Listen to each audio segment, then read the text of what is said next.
స్వామివారు అనేకానేక అవతారాలు కలిగినటువంటి వారు. ముఖ్యంగా పరవ్యూహ విభవ అంతర్యామి అర్చావతార రూపములు అని చెప్పి 5 రూపాలు ఉన్నాయి పరమాత్మ. పరరూపం అంటే అది వైకుంఠంలో ఉండేటువంటి రూపం. ఆ రూపాన్ని దర్శించడం బ్రహ్మాదులకు కూడా శక్యం కాదు. తర్వాత వ్యూహ రూపము అంటారు. ఆ వ్యూహ రూపం కూడా విష్ణు పురుష సత్య అచ్యుత అనిరుద్ధాది రూపమైనటువంటిది. ఆ వ్యూహ రూపం కొంతవరకు అవగతం చేసుకోవచ్చును మనం. తర్వాత విభవ రూపము అంటే మత్స్యాది అవతారాలు. ఈ మత్స్యాది అవతారాదులు అన్నీ కూడా ఎప్పుడైతే మత్స్యావతారం ఈ లోకంలో వచ్చిందో అప్పుడు ఉన్న వాళ్ళందరూ దర్శించారు. కానీ ఇప్పుడు మనం మత్స్యావతారాన్ని దర్శించాలి అంటే విగ్రహ రూపంలో దర్శించాలి, కానీ నిజంగా దర్శించలేం కదా. అంటే ఆయా కాలంలో మాత్రమే భక్తులకి దర్శనమిచ్చిన రూపం మత్స్య. ఆ తర్వాత పరవ్యూహ విభవ అంతర్యామి అని 4వ రూపం. ఈ అంతర్యామి రూపం ఏమిటి అంటే ప్రతి ఒక్కరిలోనూ కూడా దాగి ఉన్నటువంటి రూపం. అంటే అంతర్యామిగా నాలోనూ ఉన్నాడు పరమాత్మ, అంతర్యామిగా మీలోనూ ఉన్నాడు పరమాత్మ. ప్రతి ఒక్క చీమలోను దోమలోను ప్రతి ఒక్క జీవజాలములలోనూ కూడా అంతర్యామిగా పరమాత్మ దాగి ఉన్నాడు. పోనీ అయ్యో స్వామి నాలోనే ఉన్నాడండి, కాబట్టి నేను ఎక్కడికి పోవలసినటువంటి అవసరం లేదు స్వామిని చూడడానికి, నాలో నేనే స్వామి వారిని చూసుకుంటాను అంటావా? అది చాలా కష్టం. మీరే బాగా చూడండి, ఎక్కడైనా మీరు రాత్రిపూట ఎక్కడైనా బయటికి వెడుతూ ఉన్నప్పుడు టార్చ్ లైట్ ఒకటి పెట్టుకొని మీరు చాలా జాగ్రత్తగా చూసుకుంటూ వెడతారు. టార్చ్ లైటు వేరొక వస్తువును చూపగలదు, కానీ అదే టార్చ్ లైటు యొక్క వెలుతురు ఈ టార్చ్ లైట్నే చూపగలదా? చూపలేదు. మీ కన్ను ఎదురుగా ఉన్నటువంటి అనేక వస్తువులను చూడగలదు, కానీ మీ కన్నే మీ కన్నును చూడగలదా? చూడలేదు. ఎందుకు చూడలేదండి? ఎందుకంటే ఇక్కడ ఉన్నటువంటి ఈ నేత్రం ఎదురుగా ఉన్నటువంటి ఎన్ని వస్తువులనైనా కూడా వీక్షిస్తుంది, కానీ ఈ నేత్రాన్నే చూడలేదు. మీ చేతిలో ఉండేటువంటి విద్యుత్ దీపాన్ని ఇచ్చేటువంటి ఒక టార్చ్ లైటు అది ఎటు చూపిస్తే అటు ఉన్న వస్తువులను చూపించగలదు, కానీ ఆ వస్తువునే చూపలేదు. అది ఎలానో మనలోనూ పరమాత్మ ఉన్నాడు.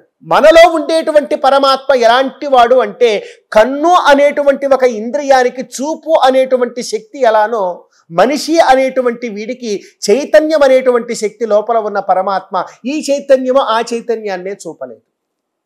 కనుక మనలో ఉన్న పరమాత్మను మనం దర్శించాలి. మరి ఎట్లాగండి స్వామిని చూసేది? పరరూపంలో ఉన్నవాడినా మనం దర్శించాలి, వ్యూహ రూపంలో ఉన్నవాడా మనకు అర్థం కాదు. పోనీ విభవ రూపంలో ఉన్నటువంటి పరమాత్మన ఆ కాలంలో మనం లేవు. పోనీ అంతర్యామి రూపంలో ఉన్న పరమాత్మన ఇప్పుడే చెప్పారు, అసలు చూడండి. మరి ఎలా పరమాత్మను దర్శించాలి?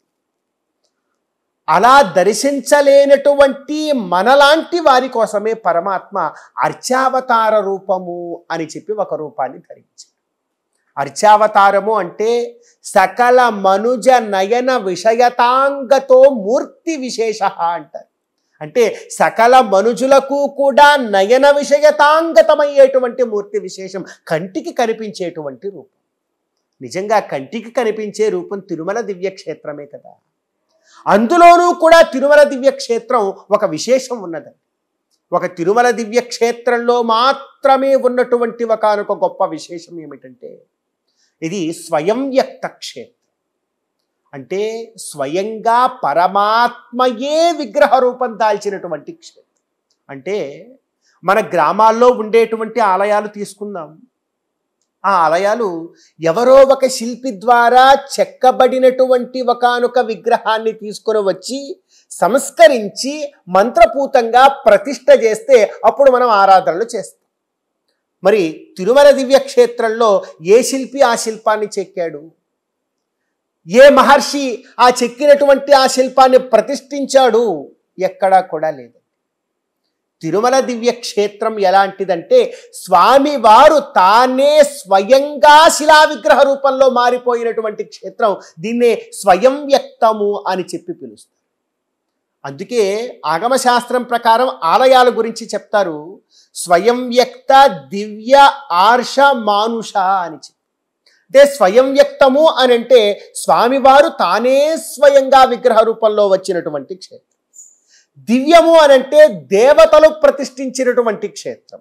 ఆర్షము అంటే ఋషులు ప్రతిష్ఠించినటువంటి క్షేత్రం. మానుషము అంటే మనుషులు ప్రతిష్ఠించినటువంటి క్షేత్రం.